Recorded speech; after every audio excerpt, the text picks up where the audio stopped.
Bonjour et bienvenue dans votre émission Mandarin TV Débat. Aujourd'hui, j'ai le plaisir de recevoir sur ce plateau Alexis Bautzmann. Il est rédacteur en chef du magazine Diplomatie. C'est un magazine qui traite de sujets liés aux relations internationales. Pas moins de 10 dossiers ont été consacrés à la Chine. On en parle tout de suite avec Alexis Bautzmann. Alexis Bautzmann, bonjour. Bonjour. Merci d'être venu jusqu'à nous. Pour commencer, est-ce que vous pouvez nous rappeler brièvement l'histoire du magazine Diplomatie? Alors, Diplomatie est un magazine qui a été créé en 2003, donc il aura bientôt 20 ans. Il est issu d'un centre de recherche sur les questions internationales et stratégiques, ce qui est un peu sa spécificité. Un centre de recherche, oui. Lequel? Le CAPRI, le Centre d'analyse et de prévision des risques internationaux, qui est un centre de recherche qui regroupe à peu près 200 chercheurs. 200 chercheurs en français, c'est... Plus à l'étranger qu'en France, et qui sont spécialisés sur les questions diplomatiques, les questions de défense et les questions stratégiques. Et donc au début des années 2000, on s'est rendu compte qu'on avait un très beau réseau de chercheurs, qu'on produisait beaucoup d'analyses intéressantes. Mais que pour le centre, hein, bien sûr. Pour le centre, bien sûr, mais que ces analyses, elles étaient communiquées à des donneurs d'ordre qui étaient des organisations internationales, des États, des grands groupes privés qui étaient nos clients, mais que ça n'allait pas jusqu'au public et c'était dommage. Et donc jusque-là, c'était, on va dire, les articles et les dossiers que vous réalisiez, ça restait en interne. Voilà, c'était limité en termes de public, à vraiment un monde de spécialistes. Et on s'est dit que peut-être ça serait intéressant d'essayer d'élargir notre audience et de toucher un plus large public, surtout qu'à l'époque, en France, il y avait assez peu de publications sur les questions internationales qu'on pouvait trouver en kiosque. Et donc on a lancé le premier numéro du magazine Diplomatie en début 2003. Et premier numéro. Oui, le premier, sans être du tout spécialisé dans la presse. À l'époque, on a dû tirer à 50 ou 60 000 exemplaires, ce qui était beaucoup. 60 000 exemplaires pour le premier numéro. Oui, oui. Oui, c'était beaucoup. Vous avez... On a eu la chance on va dire tout du débutant, puisqu'on a très très bien vendu ce premier numéro. Donc ça nous a incité à poursuivre l'aventure. Et donc depuis bientôt 20 ans, on est un des rares magazines français qui se vend autant en kiosque en France, mais surtout à l'étranger, puisqu'on est diffusé dans une trentaine de pays étrangers.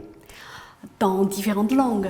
Ah non, en français. Toujours en français? Toujours en français. Donc dans une trentaine de pays francophones, on va dire? Ah non, pas forcément, bon mais on peut toucher un lectorat. On est par exemple diffusé à Tokyo, et on va toucher un lectorat francophone à Tokyo. Francophone, voilà. Ou parfois ce sont des instituts ou des organismes étrangers qui vont faire traduire nos articles. Voilà. Ah oui, oui. Et on a cette caractéristique un peu particulière, c'est qu'on a une équipe de journalistes qui est là pour coordonner les dossiers, mais tous nos articles sont rédigés par des chercheurs, des universitaires. Mais les journalistes n'écrivent pas alors? Non, ils font des recherches iconographiques, ils vont chercher les auteurs. Donc selon le sujet, on va chercher un spécialiste canadien, suisse, américain, etc. Et c'est leur principale activité, elle est là. Mais on ne rédige pas. Ouais. Voilà. C'est on va dire, un mensuel, bimensuel, un trimestriel? Alors, Diplomatie existe en deux volets. Il y a les numéros réguliers qui sortent tous les 2 mois. Et puis, il y a les grands dossiers de diplomatie qui sont chaque fois consacrés à une seule thématique et qui également sortent tous les 2 mois. Donc, tous les mois, on retrouve un nouveau numéro de diplomatie en kiosque. En moyenne. Hein? Oui. Ouais. Alors, quelle est votre ligne éditoriale? Alors, on n'est pas un magazine d'opinion, donc on ne cherche pas à vouloir faire avancer telle ou telle idéologie ou courant de pensée. On essaye d'être l'interface entre un monde universitaire ou académique qui est spécialisé sur certains sujets, qui souvent connaît très bien le terrain, et le grand public. Donc voilà, on cherche des gens qui ont vraiment une expertise. Quelle que soit leur façon de penser, ça nous intéresse peu en réalité. On considère que s'ils sont des spécialistes, du moment qu'ils ont une approche vraiment scientifique, donc honnête, indépendante par rapport à leur sujet d'étude, c'est le type d'auteur qui nous intéresse. Et quel est votre lectorat? Alors on a un lectorat qui est assez varié, on a un cœur de cible constitué d'étudiants, d'enseignants du supérieur et de praticiens des questions internationales, c'est-à-dire les diplomates, les cadres. Les membres du gouvernement peut-être? Oui, bien sûr. Parce que ce sont des dossiers... La plupart des ministères sont abonnés, la plupart des grandes institutions sont abonnées. Chaque année, on a beaucoup d'articles qui sont repris dans les manuels scolaires et universitaires. Donc, parce que justement, on est un magazine qui est largement diffusé en kiosque, mais qui fait de la vulgarisation scientifique, ce qui est assez rare. Et donc, on a cette double dimension. Et ce qui fait aussi qu'on a une caractéristique, je crois qu'on est les seuls en France, c'est qu'on a le seul magazine sur la question internationale français à être diffusé via la plateforme universitaire JSTOR, qui est une plateforme américaine d'à peu près 10 000 centres de recherche et universités dans le monde. Vous disiez tout à l'heure que vous étiez dans 30 pays, une trentaine de pays. Est-ce que vous pouvez nous en citer quelques-uns? Alors, il y a quasiment toute l'Europe, je crois. Le Japon, on le sait. Le Japon. Voilà. La Russie? Parce que vous parlez souvent de Russie. La Russie, ça dépend des années, parce que parfois, il y a de plus en plus de problèmes de censure. Donc, les magazines sont bloqués à la douane, selon la couverture, selon ce genre de choses. Donc, la Chine? Alors, pas la Chine continentale. Hong Kong, oui. Taïwan, oui. La Corée du Sud. Voilà. Et puis aux États-Unis, les grandes librairies américaines, on est diffusé là-bas. Le Canada, c'est un de nos plus grands marchés, parce qu'il y a un public francophone important. Et l'Afrique francophone aussi beaucoup.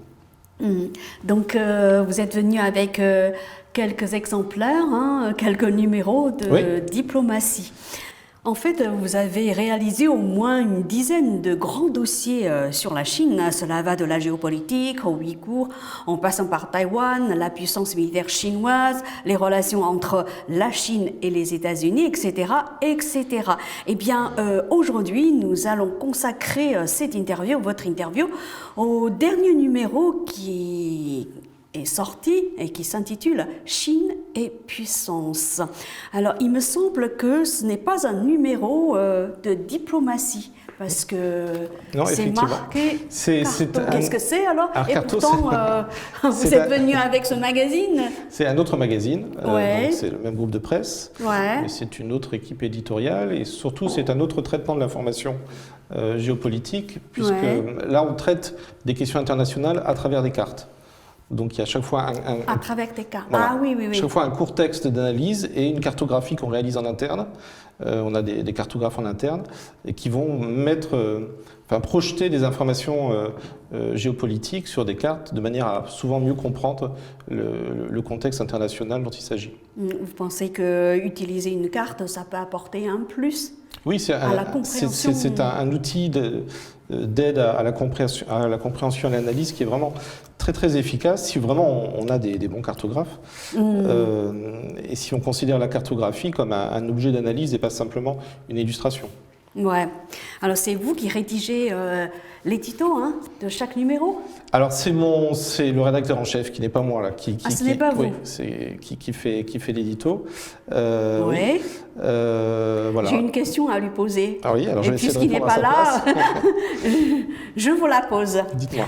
Donc dans l'éditorial de ce numéro, vous écrivez, c'est lui qui écrit en faisant allusion à la Chine, en faisant référence à la Chine, la diplomatie n'est pas son affaire, mais pour de nombreux experts chinois et occidentaux, dont Jean Boje Froman, je ne sais pas si j'ai bien prononcé, c'est un chercheur allemand en anthropologie.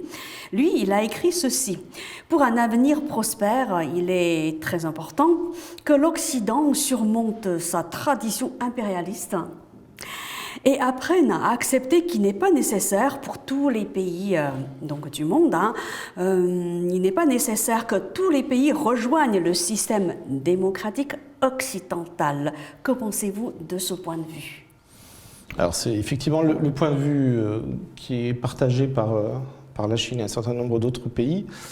qui bien entendu n'est pas partagé par les pays européens.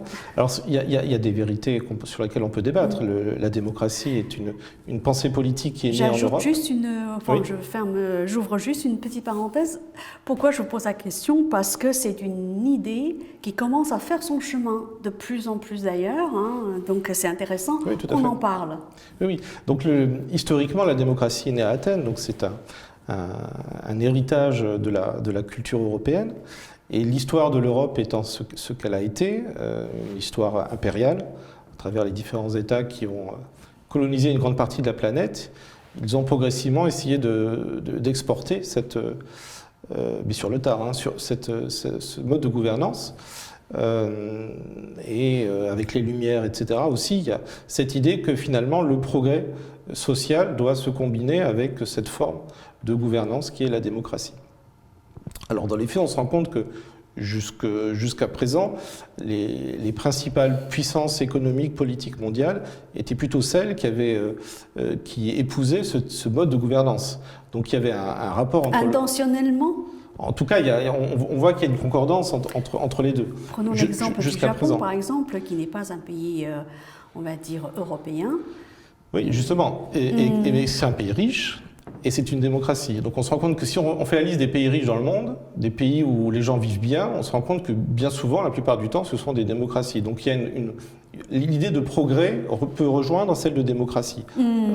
C'est une idée qui a traversé notamment tout le XVIIIe et le XIXe siècle en Europe. Et c'est ce qui a permis à ce modèle politique de se développer. Aujourd'hui, effectivement, il y a des pays comme la Chine qui considèrent que la démocratie, c'est... la démocratie au sens occidental du terme. Voilà. Mais la démocratie telle qu'elle est perçue en Occident, c'est un vecteur d'impérialisme puisqu'elle véhicule un ensemble de valeurs qui sont celles de l'Occident et pas des pays qui ne seraient pas occidentaux. Et puis, certains pays sont ancrés dans des cultures, dans des traditions qui ne sont pas forcément celles partagées par l'Europe. Singapour, par exemple, qui est aussi un pays très développé, voire plus que le Japon, et pourtant... oui, c'est pas une démocratie telle qu'on pourrait l'imaginer en Europe. Au sens occidental du terme. Et la Chine, qui est un pays dont la culture est en grande partie fondée sur le confucianisme, et le confucianisme a par exemple un rapport avec l'autorité, qui est particulier, qui n'est pas celui qu'on peut trouver en Europe. Donc effectivement, est-ce qu'une culture confucianiste peut épouser le mode démocratique tel qu'il est pensé en Europe? Ça, c'est un vrai débat, mais là, c'est de la philosophie politique. Évidemment, c'est pas encore tranché, mais en tout cas, des pays comme la Chine se réfugient derrière leurs caractéristiques culturelle, voire civilisationnelle, pour dire que c'est un modèle qui serait importé, qui ne correspondrait pas forcément à la nature même du pays, de sa culture, de sa tradition. Donc, voilà, c'est un débat. Mais je pense qu'il y a, même si on n'est pas dans une démocratie à l'occidentale, il y a quand même des degrés de liberté, d'état de droit. Et là aussi, c'est un grand débat. Est-ce que l'important, c'est la démocratie ou est-ce que l'important, c'est l'état de droit? C'est un vrai débat qu'on peut poser. Le débat est ouvert. Voilà.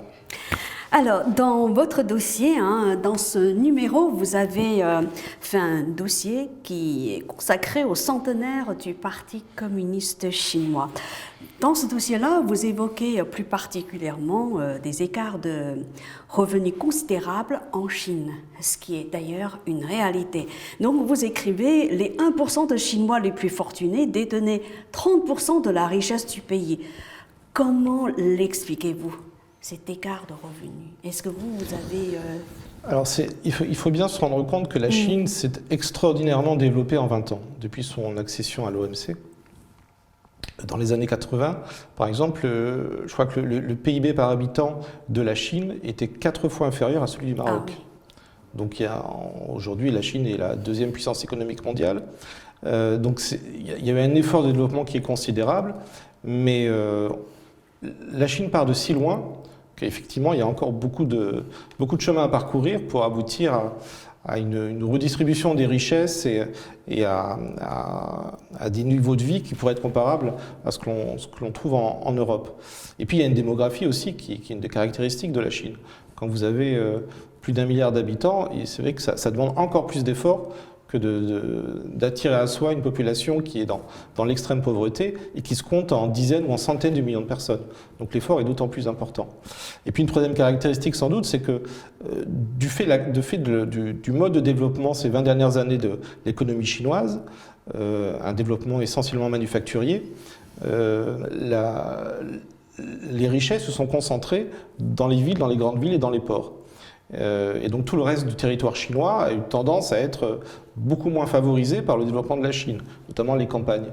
Donc c'est un énorme défi pour le gouvernement chinois que de faire en sorte que dans les campagnes aussi, les habitants puissent bénéficier des apports du développement économique chinois. Ça se développe un petit peu, mais on est encore très très loin de ce qu'il faudrait.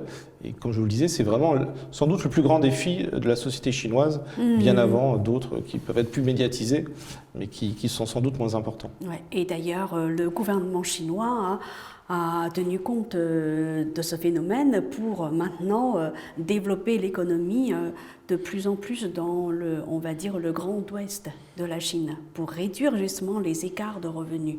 Voilà, vous avez dû vous en rendre compte au travers de la réalisation de tous vos dossiers sur la Chine. Oui, mais l'agriculture chinoise, enfin les campagnes chinoises, c'est un domaine qui est très sensible parce qu'il y a parfois aussi souvent des tensions entre les populations et les pouvoirs locaux. Il y a des questions de corruption que le gouvernement chinois essaye de régler. C'est aussi une de ses grandes priorités. Mais il y a eu une tradition pendant des décennies qui fait que c'est assez difficile de résorber ça en l'espace de quelques années.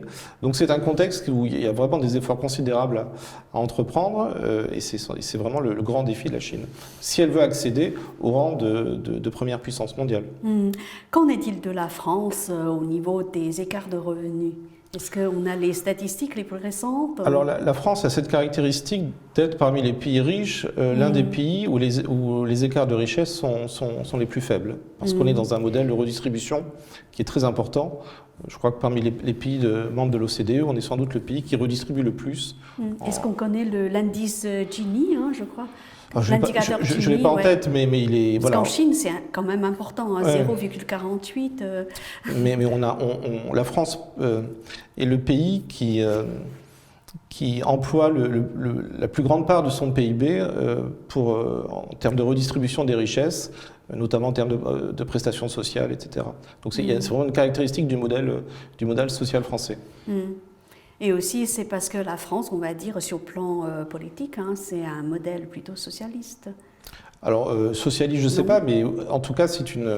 c'est ça, la grosse distribution une des démocratie richesses. sociale, et c'est quelque chose...